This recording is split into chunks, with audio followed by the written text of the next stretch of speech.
और रोड बन गया है यहाँ का।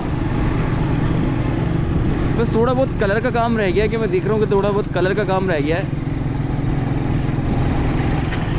और भैया यहाँ पर ज़ेब्रा क्रॉसिंग के निशान है, वो भी लग गए। खूबसूरत मंजर लगने लगा है यार यहाँ चढ़ के तो वाकई में। और इधर मैं देख रहा हूँ कि पार्क है। कौन सा पार्क है भैया?